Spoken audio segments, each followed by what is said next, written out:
Hi guys, it's Carissa here from Before You Renovate.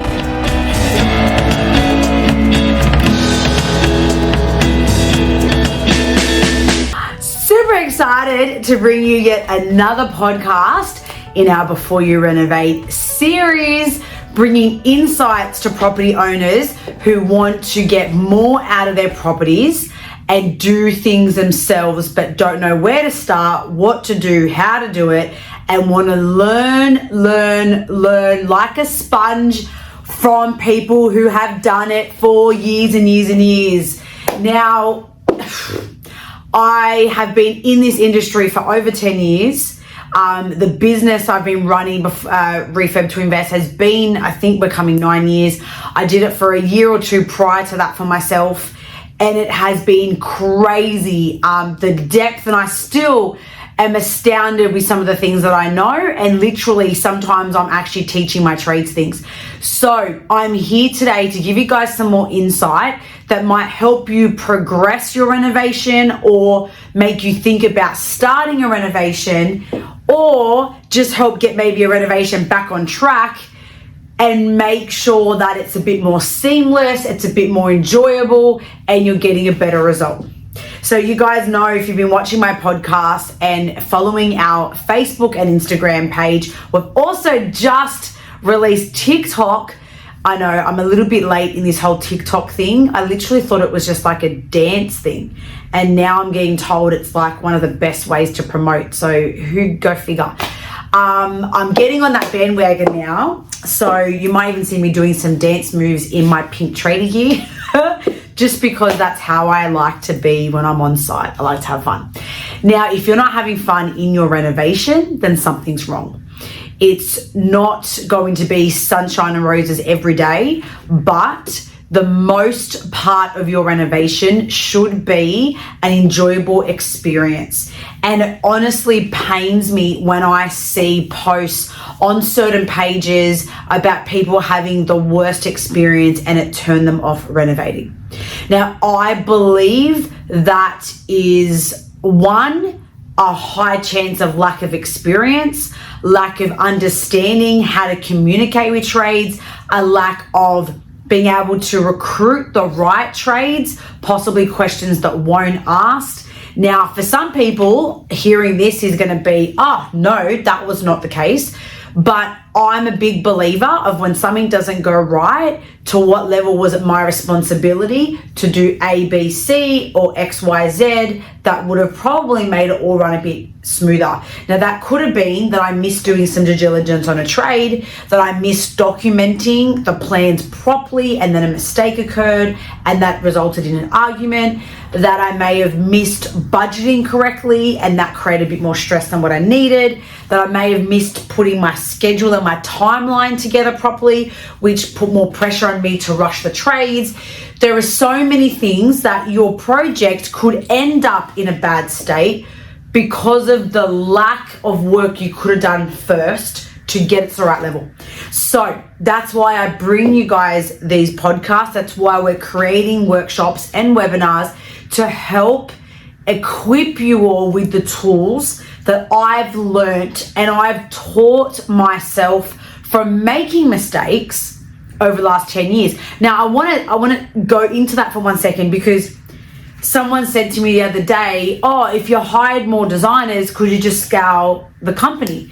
And I said, well, it's actually not as simple as that, because what they teach you in design school is not really what happens on a job site. So you might learn, oh, I draw a bathroom like this and I draw a kitchen like this, but one, is that strategic for rental? Is that strategic for sale? Do they teach you what materials are more cost effective than others? What's more durable than others? I don't believe so. And then when you're on a site, how do they teach you how to resolve something, how to think on the spot, how to think solution? I don't see that. And with all the designers I've ever worked with, no matter their experience, I've always been in a position where I've had to jump faster in thinking of solutions and training them into a mindset of strategy, creativity, solution. And as a property owner, if you're watching this, That's what you need to learn. You don't need to be a designer. You don't need to go to design school. You just need to be creative. You need to have a vision of what you want to achieve out of it. And you need to be able to think strategically with no emotion. And you need to be able to think solution, because sometimes things will happen on the spur of the moment that you need to react straight away. Not go, oh my God, but I said this and you said that and this and this and I said that and you said this and that's what you should have done and you didn't check this and I didn't check that. And no, okay, here's fact, this I'm not happy about. Let's redo this, let's do this. How about this? What do we do this way? Done, let's get it done. Let's move on. So it's all about understanding what you want to achieve. It's all about walking yourself through what strategy and solutions can you put in place. So that's why I bring these to you, because not every designer knows what's strategic. Not every designer knows how to run a budget renovation without variations. Not all designers know where you can save money, what will save money, what materials will work better, and what might get you more rental income or higher sale price. So very cautious on where you're getting your content from, where you're getting your insights from, where you're learning from, and who you're getting advice from. Now, I want to further to that, because someone recently said to me that they had some family members helping them, even though it wasn't the family member's property, they were giving insight. Be really careful who you're getting advice from, because if they haven't done it and they haven't been through it and they don't have experience in it, why are you getting advice? It's like when you go to a business event and you're working with a business coach who doesn't have $1 million business. You really want to make sure that the person that's giving you the advice knows what's better for your property, knows what will work for your property. If they don't, then you're just choosing. Now, this is where, as an adult, you become responsible. You're just choosing to let them make decisions for you without you stepping up and taking control. It's your property, which means it's your return. So if you're letting others take over, or you're letting others put advice in and you're taking those opinions, that is on you, not on them. That's your choice. So if it doesn't go to the plan that you want, that is then your responsibility and your lack of not controlling the situation to be able to get the best outcome for your property. So let's go through this. You really want to make sure that you're getting the right advice from the right people that have the right experience. That's one. Two, the other topic I want to talk about today, furthering to that topic about having the right people, is further to people you're getting advice from, but also who's doing the work for you. So those trades, are they licensed? What are their credentials? What is their company details? What are their terms and conditions? And what relationship are you building with them? Okay, so I want to go through the depth of who you're getting advice from, and when you're building up the relationships you need to have to be able to get you better rates, to be able to get you more access to properties, to be able to understand what you need out of your project, to build your resources, build your database, build your panel. It's all about relationships. So pick and choose who you're building those relationships with and who's adding value to what your project is and who's not. Very, very important. I can't stress that enough. Telling mum and dad who have never done a renovation before, letting them come through and tell you how to run your project, no go. But having a trade come in who has proper insight, but then you don't listen to them when they're telling you that's probably going to cost you more if you do this or this or this or this, that might be an issue. So really think about who you're talking to, who you're listening to, and what's being said. But do your due diligence, do your research, so you can be always a step ahead. Now, when you're going into doing property in a longer term, so it's not just your first one, you're about to do your second, or this is your first, but then you want to get into doing another one next year and so forth. And I speak to people all the time that are new jumping into property, I know I speak to people that are looking to buy a property that want expertise, that want to flip. I talk to people that have already got 10 properties but want to see how to improve those to get more, to then further buy another property, further build their portfolio. People that are selling. I speak to different people all the time. So it's really, really important to just understand who you're talking to and who, or what I should say, is your long-term goal from it. What is it that you want to get out of it? So then if you're going to be doing a couple properties, use that as part of your sales pitch, your relationship builder to the trades and the relationships that you're building. Get to know the real estates in that area. Get to know mortgage brokers. Get to know accountants. Get to know the main people at the bank, even your usual bank. Get to know the bank. Get to know a quantity surveyor. Get to know sales agents as well as property managers. Get to know the principal of the best real estate in the area that you're looking at. Get to know networks. Get to know property groups. Go to property meetups. Get to know trades, builders, engineer, the people architect, the people that you can be building connections with, that will help you when you need it, that will be there when you need it, that will give you a better service, a more priority service, a better price, because you've built a relationship. It's not, in my eyes and in my experience of working in Refurb to Invest for 10 years, it has not been about getting the cheapest person. It has not been about getting the most expensive, because that doesn't work for my clients either.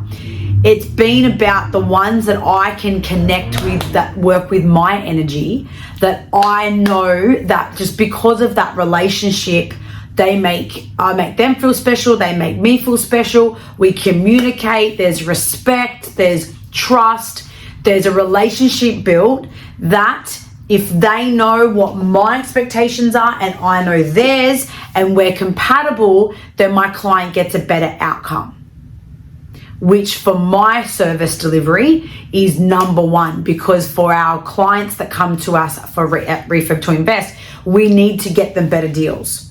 So trades don't come to me knowing that, oh, I'm going to win more work, or, oh, I'm going to be able to charge more money. No, you don't. You're going to lose money in terms of you're going to make less profit, is what I mean to say. You're going to make less profit, but if you can build the right relationship, you'll then become one of my 3 top service providers in that industry. So the more work I can get, the more I can pass on to everyone. So it means that my clients then are getting people that I know that I've built a relationship with, not just a one-off plumber or a one-off builder, but someone that I vouch for, that knows that if they don't service that client to the level that I want, I'm going to remove them from that panel. So not only is it just one client they're losing, or one project they're missing out on, they're now missing out on a handful. So as a homeowner, in your case, what I'm trying to share with you is the value of knowing what you want to achieve, knowing what your big goal is, and when you're out there recruiting people, recruiting trades, recruiting agents, recruiting everyone that you want to speak to, buyers agents even, you're having the right script that is helping you get a better relationship from day one. Not someone that sounds like they're all promises, not someone who's already hustling on getting a price down, but someone that is coming across in a very good manner, that's not only opening a relationship to be able to get quotes from them, for example, but that trade can see, or that relationship, that service provider can see the two-way potentiality of that relationship. That is crucial. People go to trades, for example, and think, well, or a sales agent, well, if you really want my house, or if you really want this job, trades, they're getting jobs everywhere. If you talk like this is, you're lucky you're getting this, if you want my job, this is what it's got, the price needs to be, you'll get people just walk away because they don't care. They're getting too much other work from other people. Good service providers will always be getting work. Good service providers will always be getting work. But it's valuing their work and them valuing your work and the work that you bring in. Now, I can tell you straight away, I've had people work on our panel. Now, if you know me enough and you listen to my things enough, I hassle